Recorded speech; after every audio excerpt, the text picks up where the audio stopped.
CBN Imposto de Renda.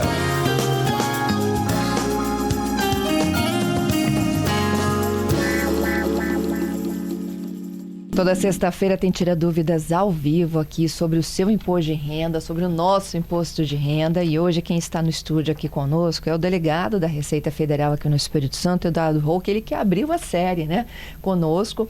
Eduardo, o tempo tá voando, tá? Tá passando rápido. A gente estava aqui em março, a gente já está fechando praticamente o abril. E eu aproveito já para perguntar ao Eduardo quais são os últimos dados que você tem de envio dos capixabas. Bom dia a todos. Seja bem-vindo. A nível Brasil, tanto a nível Brasil como a nível do nosso estado do Espírito Santo, nós já alcançamos em torno de 35% das declarações entregues.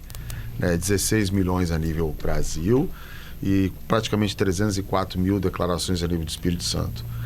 Um fato relevante é que o Espírito Santo tem se destacado. A nossa projeção é de 57% de declarações pré-preenchidas, mas em função até daquele atraso na disponibilização da pré-preenchida, alcançamos hoje, o Espírito Santo, 50% de declaração pré-preenchida. Uhum. Agora, esses 34%, né? 34%, a gente já está praticamente na última semana de abril. Isso é preocupante, não é preocupante? É porque realmente a gente vai deixar tudo para maio, que é o mês da reta final? Isso, esse fluxo ele é praticamente normal. É claro que ele pode ter tido uma diminuição em função daquele atraso na disponibilização da pré-preenchida. Mas é um crescente, a gente tem acompanhado praticamente todo dia, é um crescente natural. Ok. Vamos aproveitar, gente. A gente tem mais 2 feriados agora nos próximos dias. Segunda, que é da festa da padroeira, e na quinta, que é 1º de maio, aquele tempinho que a gente arruma, né? Isso, para separar o documento. Baixar, juntar as informações. Ver a melhor forma de declarar, se vai fazer no PGD, se vai fazer através do meu imposto de renda. É bom sempre ver isso. Dá para fazer essa simulação toda no próprio site da Receita? Com certeza, no próprio programa? No próprio programa. Eduardo, uma das dúvidas que a gente guardou aqui para o Tira Dúvidas de sexta é sobre casa própria, né? A pergunta do nosso ouvinte é a seguinte: como é que ele faz para declarar um imóvel que ele comprou financiado? Perfeito. Uma expressão que a gente usa: o imóvel comprado financiado, você utiliza o regime de caixa. O que eu quero dizer isso? Vamos supor que ano passado você tenha adquirido esse imóvel. Quanto eu paguei por esse imóvel no decorrer do ano calendário 2024? É esse o valor do imóvel que você vai colocar em 31 de dezembro de 2024. E assim sucessivamente. No decorrer do ano do calendário de 2025, acumula o valor que você pagou com 24 e 25 e assim você vai acrescentando, atualizando o valor desse imóvel. Não há que se falar em colocar a dívida que você tem do imóvel na ficha dívidas de ônus reais. É simplesmente o valor que você vai pagando ano a ano. Tá, então vamos lá. Comprei um imóvel de 100 mil reais. 100 mil reais. Esses 100 mil reais não vão entrar na minha declaração agora. Não, se você só as parcelas que eu quitei. Se você pagou 20 mil reais durante o ano calendário 2024, é esse o valor do imóvel no ano calendário 2024. Mesmo que... eu não tenho a escritura ainda, né? Eu estou financiando, né? Então, é porque o valor da escritura, ele é o valor cheio. Perfeito. Essa é uma situação que a gente se depara no dia a dia. Se você não tem escritura, isso não é fato para você não declarar o imóvel. Né? A escritura, ela pública ou ela registrada no Registro Geral de Imóveis, é uma prerrogativa sua, né? Na verdade, é o fato de você ter a posse do imóvel, o contrato de compra e venda deste imóvel. Entendido. E por falar em documentos, a Receita sempre pede, né? Sim. As informações detalhadas que constam na escritura. Sim. Quando há necessidade, você fala no preenchimento. Isso já é um batimento, né? De colocar o número, a própria inscrição junto à prefeitura, a matrícula, qual o cartório, isso. Que aí você amarra a informação. Isso, até com a própria declaração de obrigações imobiliárias que o cartório faz quando você faz o registro, etc. Né? E aí eu quitei meu financiamento, então ao final, no ano seguinte, eu vou ter o valor total. Perfeito, você vai ter o valor total. Mesmo no primeiro ano que você adquire ele, eu sempre dou essa observação, faço essa observação. No campo descrição do imóvel, você descreve o imóvel foi adquirido por tanto, em tantas prestações, que fica mais claro, até como uma forma de memória de cálculo sua, né, do contribuinte que está declarando. Isso aí, muito legal. Aproveitando que a gente está falando de descrições, a outra pergunta que chegou é o seguinte: como é que eu defino o que é melhor para mim? Uma declaração completa ou simplificada? Isso. E quais são as reais diferenças? A declaração completa, que a gente chama de modelo completo, é aquela que você pode utilizar as deduções legais. Né? Você pode abater dependente, despesa com saúde, previdência complementar. Na verdade, a dica que eu dou é o seguinte: quando você baixa o programa, o próprio programa vai te dizer, vai te informar qual é a melhor forma de tributação. Você pode ter começado a sua declaração pelo modelo completo. Na hora que você bota na aba lá, cálculo do imposto, você vai ver que em cima aparece a informação do modelo completo e embaixo aparece a informação do modelo simplificado. Então, você pode ter começado uma declaração para o modelo completo. No final você chega, você vê que você não tem a dedução necessária, o modelo simplificado é melhor, você volta no início da declaração e clica lá, modelo simplificado. Entendi. Então essa opção... Você não precisa nem necessariamente você não ter necessariamente, um analista do seu lado. Isso, você própria pessoa física... Às vezes o volume de deduções que você tem em relação ao rendimento tributável que você tem, ao montante de deduções que você tem, uma forma pode ser melhor do que a outra. É claro que o limite simplificado ele tem aquele limite de 20% do regime dos rendimentos tributáveis. Bom, outra pergunta boa aqui, olha, como que eu declaro previdência privada? Perfeito. Os chamados que a gente nomina os PGBLs e os VGBLs, né? Os planos geradores e a vida geradora. O importante é mostrar o seguinte: o PGBL ele é declarado no campo de pagamentos efetuados, porque ele é um instrumento de dedução do imposto devido. Né? Já o VGBL não. O VGBL é declarado na declaração de bens. Ele não é dedutível na declaração do imposto de renda. Então, sempre quem opta por fazer um sistema de previdência privada tem que analisar o PGBL, o que eu pago mês a mês, ou o que eu faço um aporte uma vez por ano, eu declaro em pagamento efetuado e é dedutível. Eu contribuo para a diminuição do meu saldo do imposto a pagar no final do ano. Como é que eu declaro o imóvel financiado? A gente já respondeu. Como eu declaro uma renda obtida por freelas? Trabalho autônomo ou informal? Um chamado freelance. É o freelance, a gente sempre orienta também. Abra a aba rendimentos recebidos de pessoa física lá na declaração. Né? Você vai ter um campo outros também. Eu vou dar um exemplo. Eu prestei uma assessoria sobre previdência complementar uma pessoa. Foi uma pessoa física. Se eu quiser, eu declaro aquele valor em outros rendimentos. Né? Eu posso desenvolver atividades informais, pagar talvez o meu carnê-leão porque eu recebo de pessoa física, né? Pagar a minha contribuição para o INSS com a previdência complementar e fazer a minha declaração de ajuste no final do ano. Né? Então é possível, dentro do campo lá de rendimentos, você inserir essas informações relativas ao trabalho informal. Mas ela pode, por exemplo, não pagar esse carnê-leão ao longo do ano e juntar tudo para esta declaração, deixando de 2025? Aí ela tem que ver os limites mensais de rendimento dela, né? Que ela fica sujeita ao recolhimento do carnê-leão, ele é mensal. Tá. Eu tenho uma pergunta que está chegando, olha, dos Estados Unidos. Nossa audiência está nos acompanhando lá através do aplicativo, ou site, né? E é tão bom saber que vocês, mesmo longe, né, não nos abandonam aqui sobre as notícias do Espírito Santo. Eduardo Rouco, gente, ele é delegado da Receita Federal. Gentilmente, a Receita Federal é parceira nossa há anos, viu? Nesse Tira Dúvidas do Imposto de Renda. E é uma parceria exatamente para não deixar que ninguém deixe para a última hora e que nem vá com dúvidas, né? Na hora de sentar na frente do programa. E apresentar. O Leonardo está mandando uma dúvida de lá e a gente vai ouvir. Bom dia, CBN. Eu moro nos Estados Unidos. Eu faço aplicação no Brasil num banco digital. Eu tenho que declarar o dinheiro que eu envio para essa conta? Bom, essa é uma situação, eu não escutei muito bem o nome do cara. Lenaldo. É uma situação que ele tem que se atentar qual foi a forma que ele procedeu quando ele se ausentou do Brasil. Né? Isso vai trazer consequências para a informação, para a resposta que ele tem. Né? Já foi até um objeto de uma pergunta no primeiro programa que eu vim aqui. A pessoa se ausentou, foi fazer a declaração, quer dizer, retornou ao Brasil. E na hora que ele colocou lá na declaração que ele retornou ao Brasil, cobrou a multa por atraso da entrega da declaração dele.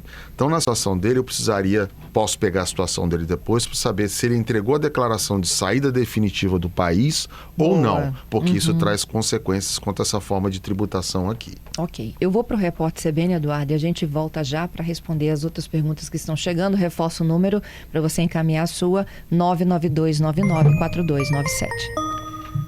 Sexta-feira é dia de tirar dúvidas de imposto de renda, e aqui no estúdio ao vivo está o delegado da Receita Federal em Vitória, Eduardo Roque. E a gente está esclarecendo aqui, tira dúvidas mesmo, viu? Porque os ouvintes se engajaram, né, Patrícia? Estão mandando áudios. Já respondemos o Lenaldo. Lenaldo, se você inclusive ouviu a resposta do Eduardo, a gente precisa de saber se você fez a sua declaração de saída, né? Do Brasil, para poder te dar uma resposta mais segura. Então, responde pra gente. Enquanto isso, nós temos o Draúrio, Fernanda. Vamos ouvir. Bom dia. A minha dúvida diz respeito à questão do auto-preenchimento da declaração. Veio todas as informações, inclusive do plano de saúde, quanto que eu paguei durante o ano. Ao enviar essa declaração para a Receita, eu caí na malha porque diz que tem divergências nos valores pagos do plano de saúde. Se isso veio da Receita para minha declaração, quando eu devolvo, por que está dando erro? Eu não fiz nenhuma alteração nesse campo. Perfeito, perfeito. A primeira observação que eu faço é que o plano de saúde, a administradora do plano de saúde, é que disponibilizou as informações para a Receita Federal. E a Receita Federal simplesmente descarregou na declaração do contribuinte. É preciso que ele olhe atentamente aquela informação que o plano de saúde disponibilizou para a Receita Federal. Está aglutinado? É uma pessoa só? Está com despesa de plano de saúde de algum membro da família? É preciso que ele veja com cuidado qual foi a informação que foi disponibilizada para ele. Ele tem algum dependente na declaração? Não tem, né? Porque o plano, por exemplo, disponibiliza para mim as informações que vêm da minha esposa e dos meus filhos, né? Se eu coloco o dependente, cai a informação dele ou não. Então é preciso olhar com cuidado o que foi aquilo que foi inserido na declaração dele. Isso vale como regra, Eduardo, de que mesmo a declaração pré-preenchida, ela precisa de ser conferida? Perfeito, perfeito. Né? Não só o plano de saúde, não só o mas plano de saúde, qualquer outra informação. Caso venha ou caso não venha, né? Tá. Que às vezes não vem e você vai ter o direito de inserir essa informação. Se eu tenho um extrato meu, impresso lá, que eu recebi do plano de saúde, de que minha despesa foi de 1.000 e lá está 100, eu vou lá e corrijo, então? Perfeito. Se você tem documentação comprobatória disso, perfeito. Okay. Sem problema. Então, isso vale para todo mundo, né? Tem que, por exemplo, uma observação interessante. O plano dele é reembolsado, que às vezes tem espécies de plano de saúde que você contribui, mas você é reembolsado, né? Aparece lá embaixo no comprovante de rendimentos, né? Então, quando você é reembolsado, nem todas as suas despesas são dedutíveis. Ok, porque você teve o reembolso, devolução. Entendido. Vamos para a próxima, Paty? É o Gerson Rabelo, Fernanda. Okay. Vamos ouvir. Bom dia. Eu queria que o entrevistado repetisse aí, por favor, no caso do financiamento do imóvel, a dívida restante do imóvel, ela não é colocada em dívida em ônus reais?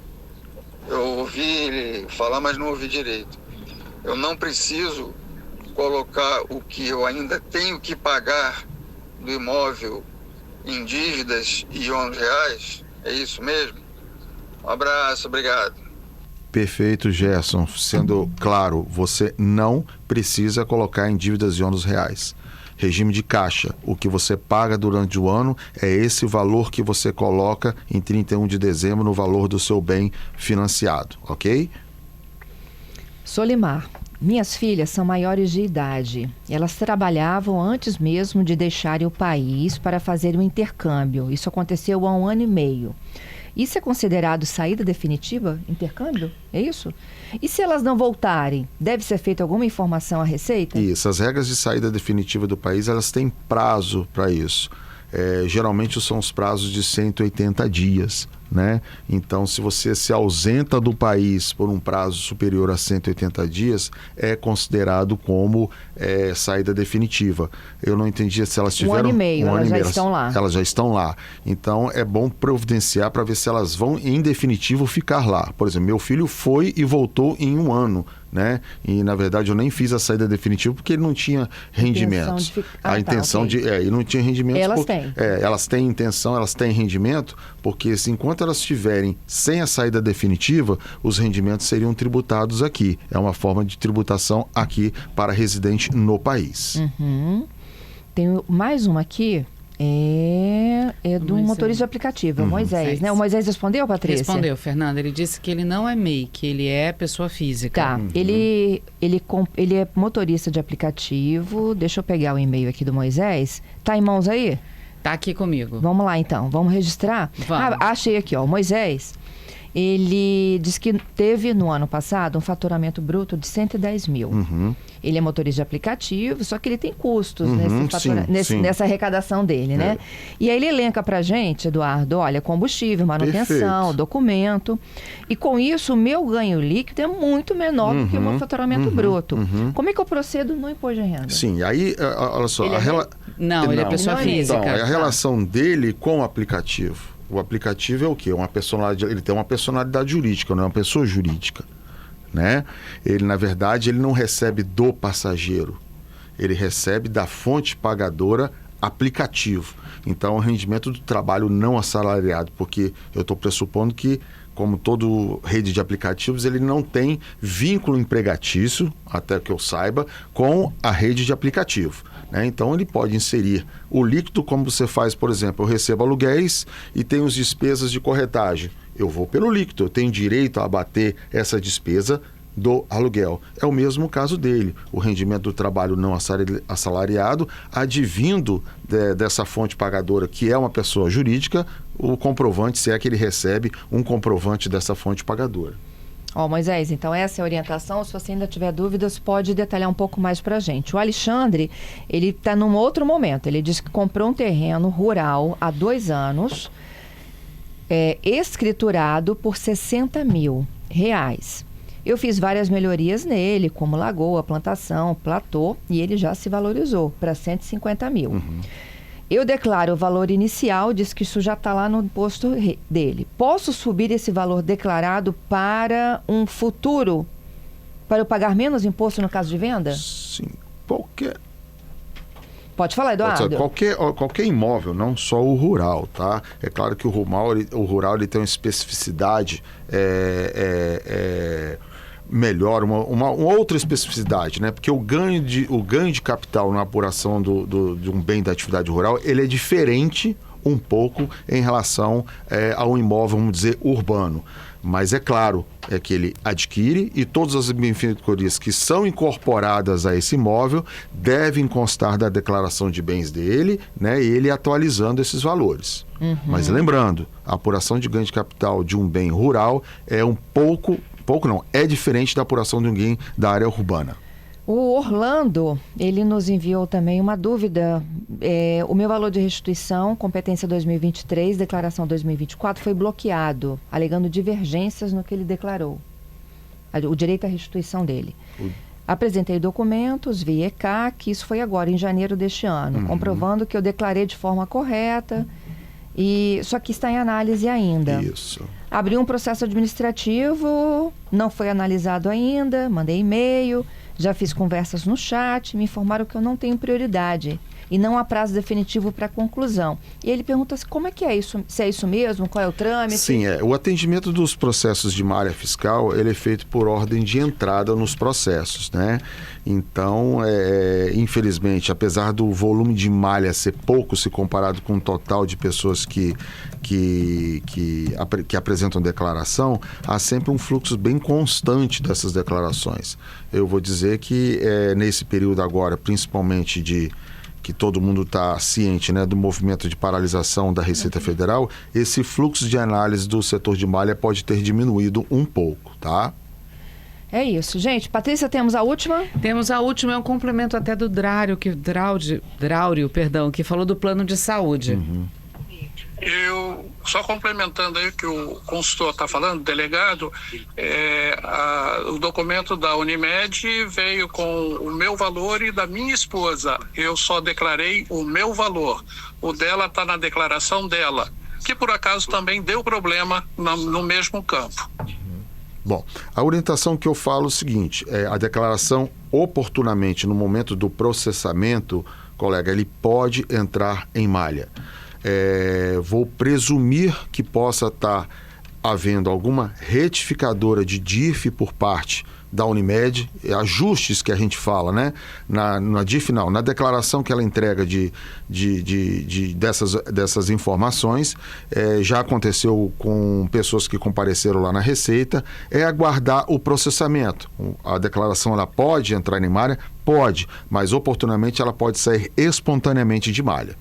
É isso, Eduardo. Como você vê, né? Tem tanta gente com dúvida. Isso, mas estamos aqui à disposição.